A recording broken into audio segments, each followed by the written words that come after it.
All right. Well, Eric Albert, thank you so much for joining us on today's Vanderbloemen Leadership Podcast. So glad to have you.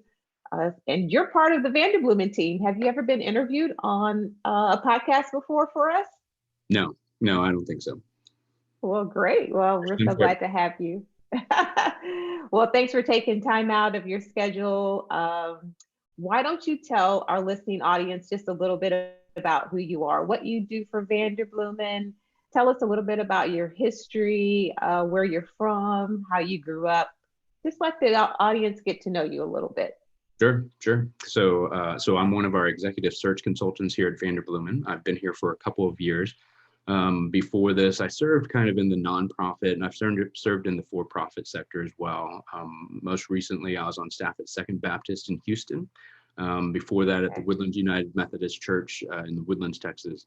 Um, and just growing up, I grew up in Houston, and so I was adopted. I was born in South Korea, but I was adopted, came over to Texas. I think this joke is always that I may not have been born here, but I got here as fast as I could.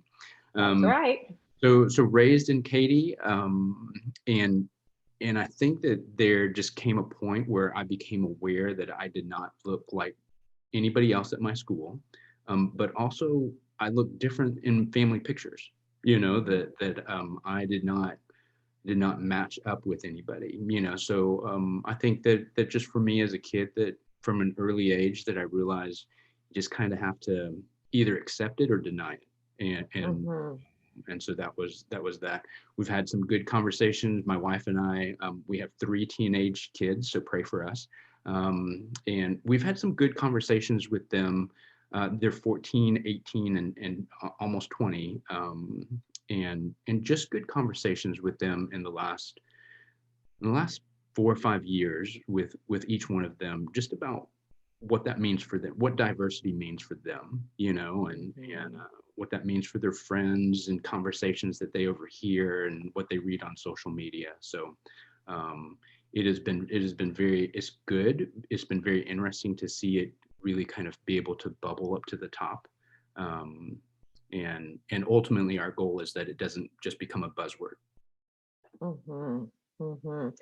And I totally understand, right? Like as a African American woman, Black woman, raising children. I had one son, raised him in the city of Houston, and those conversations that you have at the dinner table are sometimes different than the conversations that white families may be having with their children around the dinner table. And that's the leadership that we have to show in our homes. We have to lead strong, making sure that we are not instilling fear in our children, but we're actually talking about some real life issues that they may encounter just because of the color of their skin. Mm. So, as we talk about diversity and as Vanderbloemen continues to move more and more into this space and really to help enlighten and educate our listening audience, we're showing leadership in the home, you and I. Tell us, how can we show leadership in our churches, in our Christian organizations, in nonprofits that you've worked for? How can the leadership begin to really lean into helping to diversify teams for their staff? Yeah, I think that, as leadership teams start to have these conversations, that they have to realize that they're the pace setter. So if you're running a marathon, that there are pace setters that are running at a certain pace, and you can go and catch up with whoever you want or fall back to whoever you want with. And change isn't going to happen in their organization without them, without their blessing and without them pushing ahead. And so diversity doesn't just happen at the top of an organization, but it has to happen at every single level. And Mhm. and so I think of my daughters, and I think, can I tell my daughters, you can grow up and be anything that you want, except for this and this and this.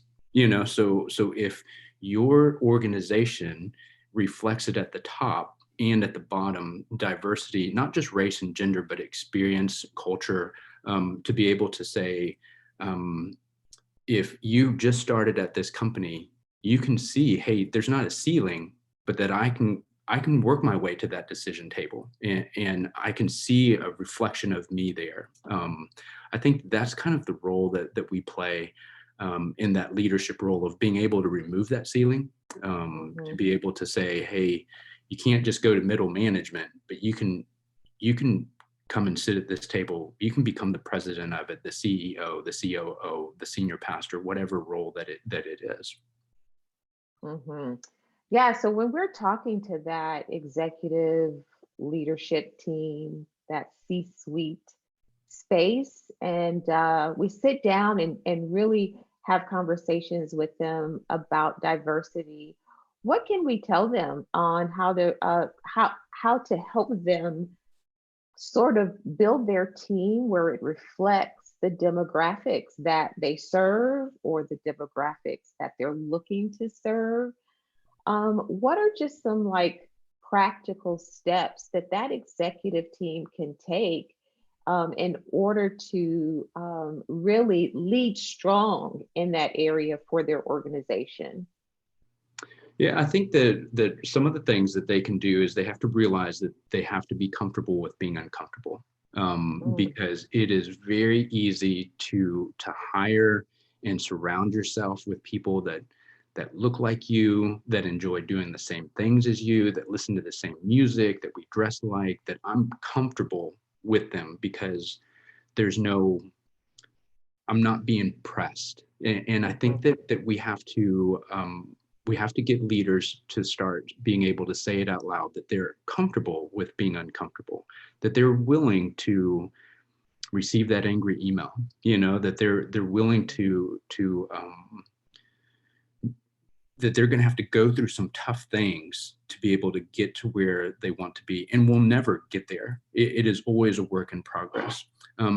Maybe the biggest thing is that for leaders to be able to start representing the demographics of who their staff is, of who they're mhm, trying to reach, is that it's not inevitable. Just because we talk about it doesn't mean it's going to happen. It has to be very intentional. It has to be at the forefront of the conversation. Um, Leaders have to make it a part of their hiring process, to mhm, not just say, we would love some diversity, but to really start to make headway into that. And that's mhm, tough. That's tough because you have to start making connections with people that you've never made connections with, to start asking them to start building a pipeline to you of, I'm not looking for a comfort person. I'm looking for somebody that's going to help push the staff, push the boundaries, help us go to where we haven't been before, help us think about ideas that we haven't thought about before. mhm. That's good. Yeah. And so the uncomfortable part is typically not easy for anyone. Mm. And when you start having tough conversations around that decision making table, and you bring someone that, again, yeah, doesn't look like you or think like you to the table, and they raise issues that make you uncomfortable, that's the time that you have to sort of lean in, like just go for it and be okay with the discomfort. So we know that leadership teams all around the world and specifically in our country are definitely having these conversations. And so, as a firm, we want to be able to help, right? Like kind of guide that conversation, help with next steps and things that they can do to diversify their teams. So if you were, you're an executive search consultant for us, if you were on the road and you're meeting with a client and they start asking you about what should we do? How do we start? Like just give me, we're at the line, but we don't know what to do. What would you encourage them to start working on in order to bring diversity to their organization? Probably three things, and I mean, there's probably 1,000 things that they can be doing, but let me try just start with three things. And probably the first thing is just to start. that they need to start. Mhm. So, and that's going to be the toughest thing. Think of it as a startup business, that you are going to make mistakes, and that's okay, but just acknowledge it and keep going. That you have to, it's not about just hiring one person. It's Mhm. about changing the culture, the mindset, the thought process. And so it has to start. You can talk about things all day long, but if you never take that first step, then that's all it's been, is just a conversation, and diversity just boils back down to a buzzword. Mhm. I think the second thing is that um, conversations have to be be made, and that means that there's going to be some tough conversations. You may bring in some staff people that you're going to have to ask dumb questions to, and just say, I don't know, tell me, what does that mean? Help me Mhm. understand this, and realize that maybe you're not the smartest person in the room, and be able to have those conversations. And then I think the third thing is you have to eliminate the but. And I mean that in this sense of, uh, Chantel, I'm a very diverse person because I have some Black friends, but Mhm. I'm not racist.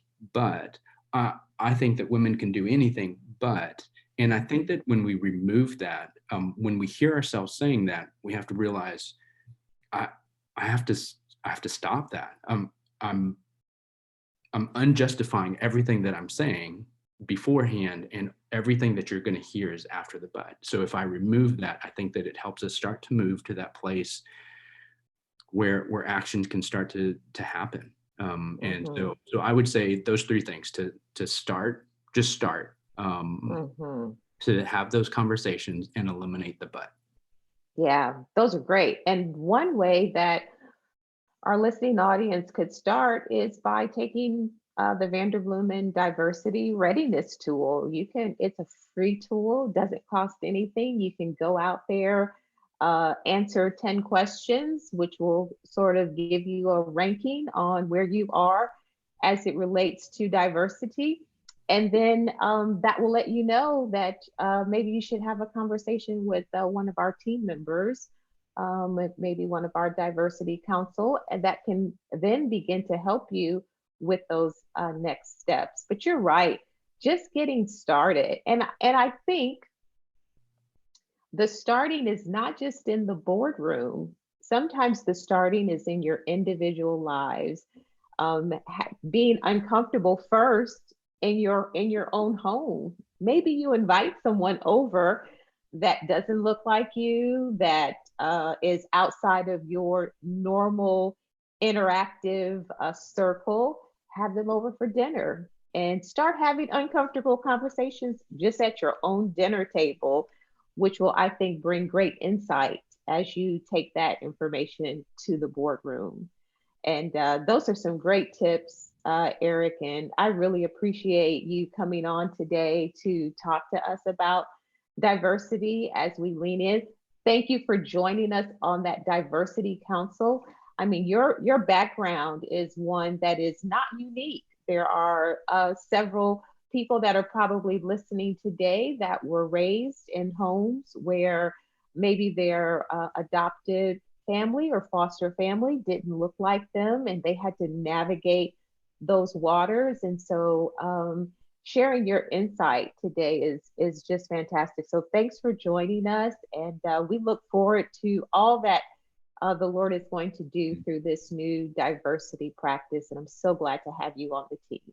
Thanks for having me on.